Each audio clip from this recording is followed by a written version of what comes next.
Grecia. Fíjense, en el gráfico de la derecha se ve una de las quitas más formidables de esta crisis mundial, que es la quita de Grecia. Están las barritas en porcentaje, deuda como porcentaje del PBI, que había llegado a 170% del PBI en el tercer trimestre de 2011. Y ahí vino la quita, el canje. Un canje que la llevó del 170 al 136% del PBI. Fue una quita poco significativa, pero que ustedes saben, porque se leía en la prensa mundial, el revuelo y el alboroto que generó. Pero fíjense la trayectoria posterior de la deuda. Lo que ocurrió después del canje es que en el tercer trimestre de 2012, de nuevo la deuda había crecido al 152 como porcentaje del PBI. ¿Por qué? Porque la economía griega se empezó a achicar y achicar y achicar, con respecto a una deuda que se había achicado, pero aún menos, y que por los intereses y por la propia dinámica financiera del interés compuesto, la tiranía del interés compuesto, seguía creciendo.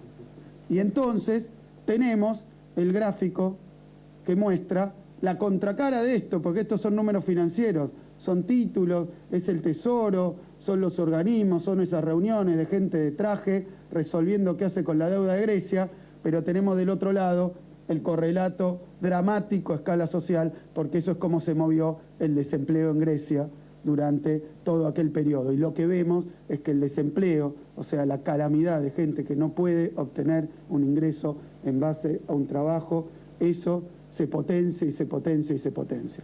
De manera que el canje de Grecia ha tenido estos resultados objetivos. Y saben lo dificultoso que fue para Grecia obtener siquiera eso de los magnates financieros internacionales y sus representantes en los organismos. Y fíjense qué interesante, me voy a detener un segundo en este gráfico, porque es un gráfico interesante. Esto no habla de nuestros pronósticos, no es Vudú, no es Lorenzino, no es Kicillof diciendo lo que va a pasar con cómo estructuró el canje de Grecia. Un canje también condicionado, donde le decía, yo te doy el canje si vos ajustás el gasto público. Y Grecia tuvo que cumplir con grandes manifestaciones, con inestabilidad política y con drama social, tuvo que cumplir con esas condiciones que hacen acordar a las misiones del Fondo Monetario Internacional que los grandes medios, hoy opositores de este gobierno, promocionaban como los mesías que venían a salvarnos a nosotros. Bueno, estas son las proyecciones del Fondo Monetario y el Banco Europeo. Fíjense, esa línea, la línea que va por debajo, es cómo se movió el Producto Bruto de Grecia en realidad desde 2007, que se inicia la crisis, hasta 2012, la de abajo. Y lo de arriba, las liñitas punteadas, son los pronósticos en que los organismos financieros le decían, si nos haces caso, a vos te va a ir así. La primera es en 2008, que le decían, hacenos caso, y entonces estás cayendo. Esa primera liñita punteada son los pronósticos del Fondo Monetario, la llamada Troika, ¿no? Fondo Monetario, Comisión Europea, Banco Europeo, de cómo iban a crecer, ¿no? Ahora estás cayendo, pero si nos haces caso, te va a ir así. Pronto vas a volver a crecer y te vas a estabilizar. 2009, la segunda línea punteada le decía, bueno, vos estás en el precipicio, pero si nos haces caso, te va a ir así y vas a estar arriba del precipicio. En 2010, que Grecia ya estaba siguiendo el manual de la Troika, le decían, bueno, ahora te está yendo así de mal, pero aplicá a fondo nuestras recetas. ¿Recuerdan? Yo recuerdo todavía 2000, 2001, donde decían, sí, Argentina cumple las recetas, pero que no se queje porque las cumple mal, tiene que ser más profundo el ajuste. Y entonces venía el déficit cero, y venía el recorte de los salarios públicos, y venía el recorte de las jubilaciones, y venía recorte tras recorte, y nos decían que atrás de eso estaba la panacea. Y de nuevo, miren cómo es cada vez más empinada, porque ahora tienen que poner proyecciones donde el crecimiento se va a dar en 2 minutos. Y Grecia sigue cumpliendo esas recetas y el crecimiento, la recuperación, sigue sin ocurrir. Veamos el caso de Chipre, que está en los diarios ahora. Esta es la deuda como porcentaje del PBI de Chipre, que alcanzó en 2013 proyectado, con el recorte de la Troika, o sea, con el recorte de los organismos financieros, 140% del PBI de Chipre es la deuda. O sea, 1,5 veces lo que produce en el año es lo que le deben al extranjero. Y estos son los números de la calamidad. tenemos en barritas el Producto Bruto,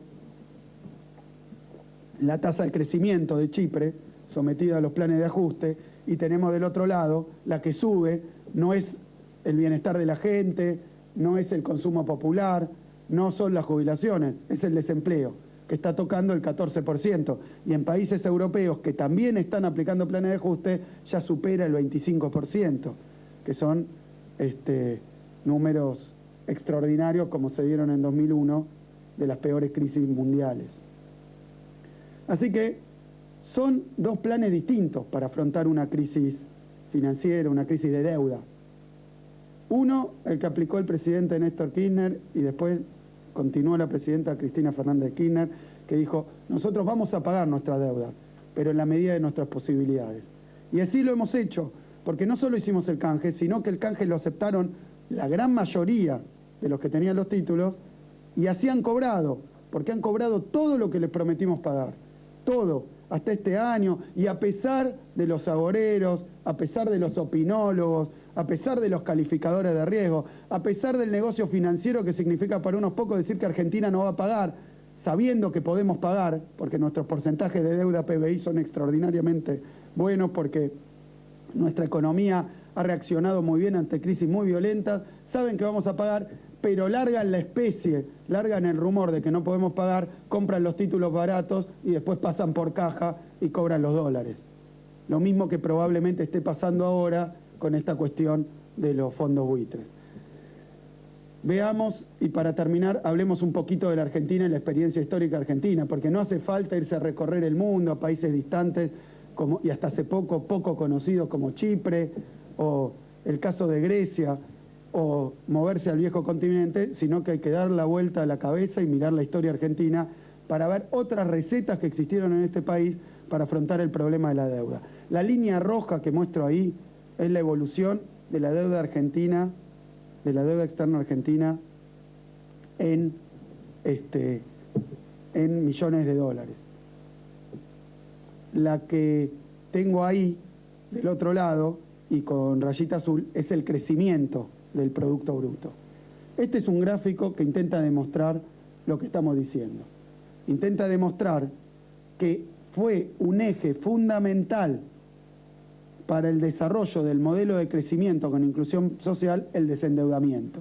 Entonces vemos como la línea roja, que venía en una escalada desenfrenada, y no hablo del gobierno anterior de la Alianza, no hablo del menemismo, hablo de algo que viene ocurriendo precisamente,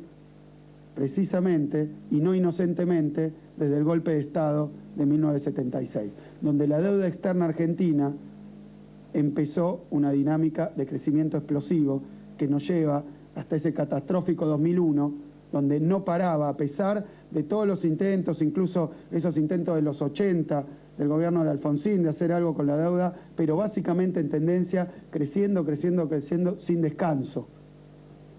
Y el Producto Bruto argentino, la línea azul, está medida a precio del 93, la línea azul, vemos un electrocardiograma que nunca termina de despegar. Pero tenemos la sabia, la heroica, la decisión que cambió esa historia en la Argentina, que fue el tratamiento de la deuda externa por los gobiernos kirchneristas, donde lo que se hizo básicamente es hacer una reestructuración que plancha la deuda y no inocentemente, porque hay una causalidad, le da al país independencia económica, porque si los intereses de la deuda no son el gasto agobiante que tiene que atender el Tesoro Nacional, hay lugar para la política económica y hay lugar para el crecimiento del país. Entonces tenemos esa línea celeste que lo prueba, como a partir de ese momento el crecimiento de la Argentina, obviamente no exento, como fue en el año 2009, como fue en el año 2012, no exento de los vaivenes del barco de la economía mundial, pero sí muy concentrado en su propio proceso de crecimiento, mirando hacia adentro y a la vez con un sesgo exportador y de sustitución como no habíamos tenido hace años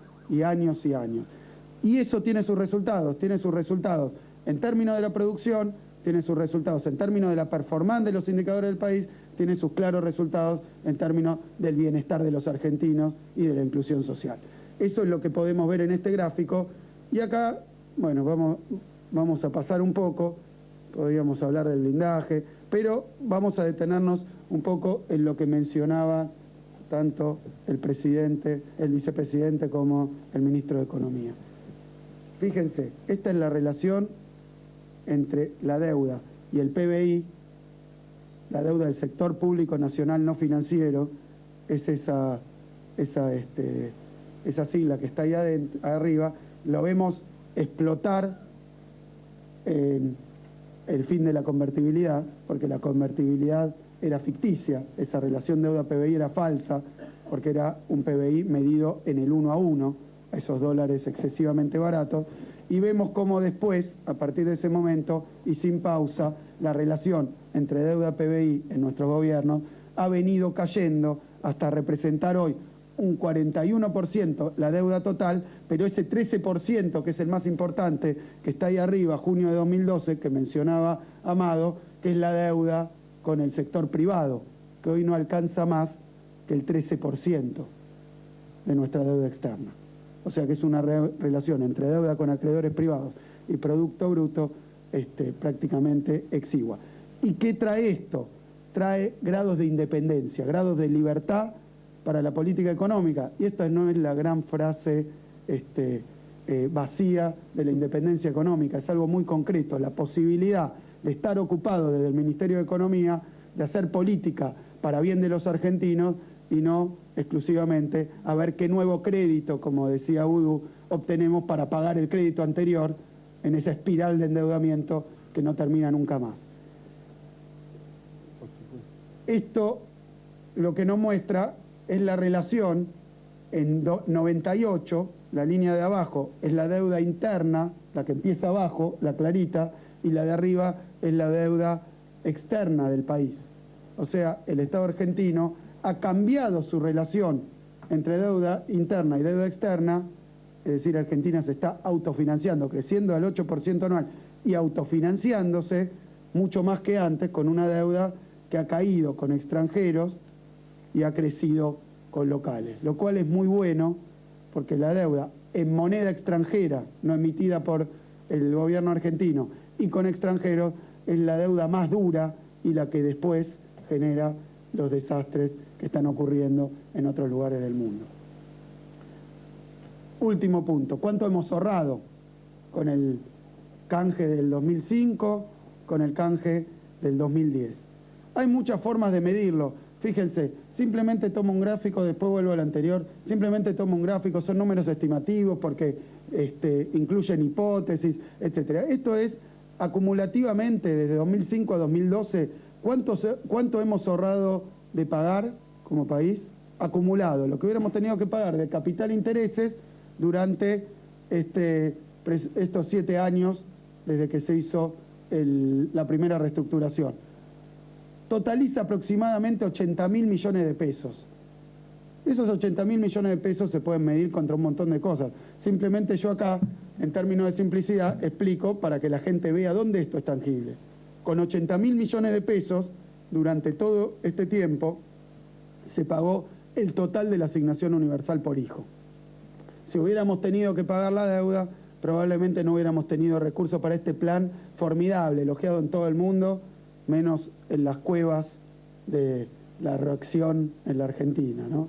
Pero es un programa realmente elogiadísimo porque ha ido a satisfacer una necesidad y no tengo que ponerme a defender la asignación universal por hijo porque para todo el mundo es claro que darle plata a los niños que más la necesitan nunca puede estar mal, un programa que está perfectamente administrado. Sumo a esto la construcción de escuelas de la que había hablado recién el vicepresidente. O sea, toda la asignación por hijo, toda la construcción de escuelas, que es récord histórico de las últimas décadas de este gobierno, 1.300 y pico de escuelas, la construcción de vivienda y mejoramiento habitacional, para hacer un paquete de políticas concretas que benefician a la gente, equivalente a lo que hubiéramos tenido que pagar si no hubiéramos hecho la reestructuración de deuda. Podríamos dar números y números y números, podemos dar porcentajes también. Aproximadamente el 10% en 2005 del gasto social se explica por lo que no pagamos de deuda en 2005.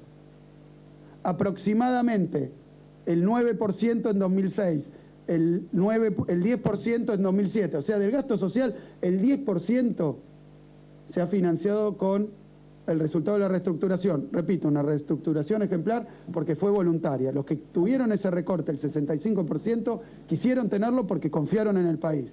A ellos apostamos y por eso seguimos pagando la deuda todo este periodo.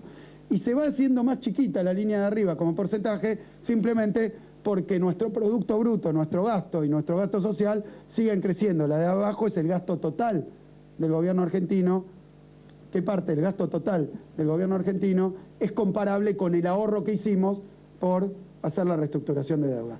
Como se lo mire, el desendeudamiento es parte del modelo de crecimiento con inclusión social. Y este paso adicional, a pesar de que los organismos financieros, de que el sistema financiero mundial nos quería poner contra las cuerdas, como ha dicho Lorenzino, es muy clara la voluntad de la Presidenta de la Nación. Si ellos no quieren aplicar la equidad y la justicia a escala mundial, nosotros vamos a contestarle a todos los acreedores de la Argentina con equidad y con justicia. Y eso es ni un peso más de lo que se ha pagado a aquellos que entraron a los canjes anteriores. El gobierno está dispuesto a pagar, pero no va a pagar más que aquellos que lo que se le pagó a los que confiaron en el país y a los que efectivamente cobraron con rendimientos muy buenos comparado con el default en el que estábamos en 2001. Muchísimas gracias. Muy bien, bueno, estamos abiertos a preguntas vinculadas al tema. Muy bien. Estaba presentando el viceministro de Economía, Axel Kicillof, hablando de la propuesta argentina para pagar a los fondos buitre que fue presentada ayer en la Corte de Apelaciones de Nueva York.